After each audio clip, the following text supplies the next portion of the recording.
So I welcome all of you to another rocking episode of CBSE class 10th। इस video में मैं तुम लोगों को बताऊंगा कि पेपर प्रेजेंटेशन कितना जरूरी है।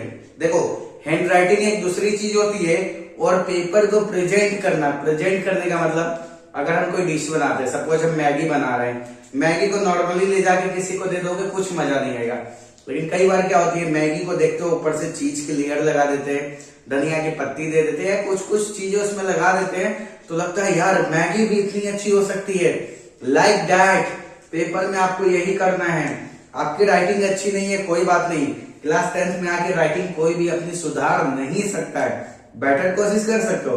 पेपर प्रेजेंट करने का मतलब है कि पेपर को लिखना कैसे है, और खास करके सीबीएसई क्लास 10th में इन चीजों को बहुत ही गौर से देखा जाता है। तो मैं तुम लोगों को बताऊंगा, सबसे पहली चीज क्या करनी है, हमेशा कोशिश करो कि पेपर जिस सेक्शन से स्टार्ट हो रहा है उसी सेक्शन को फॉलो करना है। सपोज सबसे पहले हमारा क्या आएगा, सबसे पहले आएगा हमारा राइटिंग सेक्शन। नो, सबसे पहले आएगा हमारा सेक्शन है रीडिंग सेक्शन। तो मैं कॉपी लिया, कॉपी मुझे मिली, पहले पेज पे लिखा सेक्शन है, इसके नीचे लिख दिया रीडिंग सेक्शन।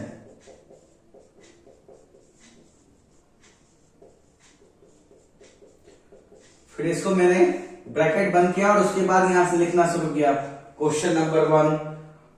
अब रीडिंग सेक्शन आया, उसके बाद ग्रामर, उसके बाद तुम्हारा आएगा राइटिंग सेक्शन और लिटरेचर। तो इसी पैटर्न को फॉलो करना है। इसको फॉलो करने का क्या फायदा होता है समझो। सबसे पहले एग्जामिनर को कॉपी चेक करने में जितनी आसानी होगी, जिसे मतलब उसे कॉपी जितना सिंपल दिखेगा, उसे उतना मजा आएगा कॉपी चेक करने में। मजा आएगा तो मार्क्स मिलेगा। तुम एक आंसर कहीं लिख रहे हो, कोई सेक्शन कभी कर रहे हो, कोई सेक्शन कभी कर रहे हो, दिमाग गर्म होगा, नंबर काटेगा, ऑब्वियस सी बात है भाई। अब लिखना कैसे समझो। सेक्शन 1 जैसे मैंने शुरू किया, रीडिंग सेक्शन क्वेश्चन नंबर 1, तो मैंने यहां लिखा क्वेश्चन 1।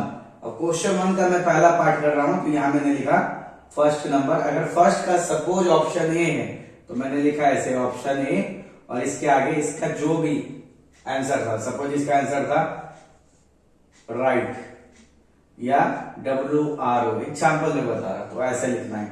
फिर एक लाइन का गैप छोड़ देना है, कॉपी अच्छा दिखे। सेकेंड का आया सपोज ऑप्शन बी, लिख दिया ऑप्शन बी राइट। तो एक लाइन का गैप छोड़ना है जिससे तुम्हारी कॉपी साफ दिखाई दे, साफ और सुथरी दिखे, इसमें कोई दिक्कत नहीं है। तुम्हें लग रहा होगा भैया कहीं पेज कम ना पड़ जाए, पेज कम नहीं पड़ेगा। तुम कितना भी भर के लिख दोगे ना भाई, तुम्हारा पेज नहीं कम पड़ने वाला है, और तुम्हारा 3 से 4 पेज बच ही जाएगा, तो इसकी चिंता मत करो। इसके बाद राइटिंग सेक्शन में सबसे ज्यादा क्या इंपॉर्टेंट है, ध्यान देना। अब मानो मेरा रीडिंग सेक्शन इस पेज पे, आधे पेज पे खत्म हो गया, आधा पेज मेरा ऐसे ही बाकी है, आधा पेज बाकी है, तो कोई बात नहीं, आंसर मेरा यहाँ खत्म हुआ। आधे पेज को मैं ऐसे ही छोड़ दूंगा और यहाँ पे नीचे लिख दूंगा PTO, और उसके बाद मैं अगले पेज पे लिखूंगा सेक्शन बी। फिर नीचे मैं लिखूंगा राइटिंग सेक्शन, और उसके बाद लेटर राइटिंग लिखना। अब लेटर राइटिंग है, जैसे क्वेश्चन नंबर 3 है तो 3 मैंने लिख दिया। अब लेटर राइटिंग लिखने में सबसे इंपॉर्टेंट बात ध्यान देना, अगर तुम 5 नंबर चाहते हो लेटर राइटिंग में, तो सबसे पहले चीज फॉर्मेट को फॉलो करना ही है। लेकिन ये चीज एकदम ध्यान में रखना कि लेटर राइटिंग मेरा कंप्लीट एक ही पेज पर आ जाए। ऐसा नहीं सेंटेंस एड्रेस पहले वाले पेज पे है, योर सिंसियरली नेक्स्ट पेज पे, ना भैया।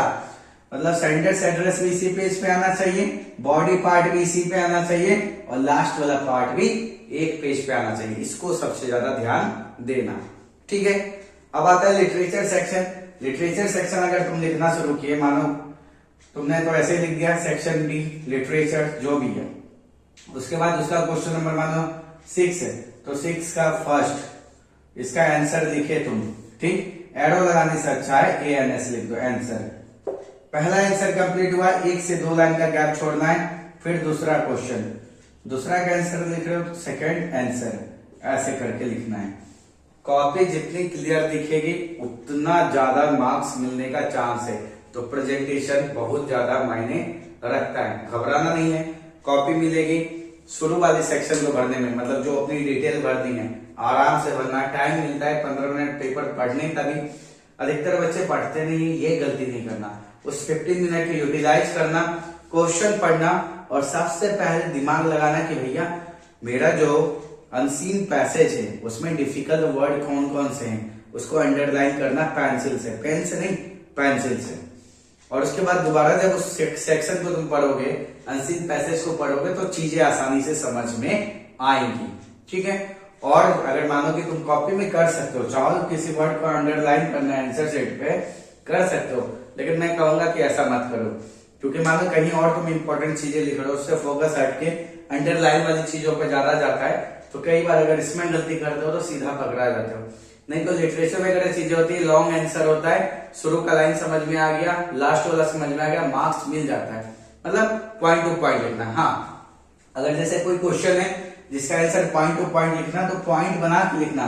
जैसे question 6, the characteristics of Holi are as follows, फिर इसमें पॉइंट नंबर 1 डैश, पॉइंट 2, फिर इसके बारे में पॉइंट 3।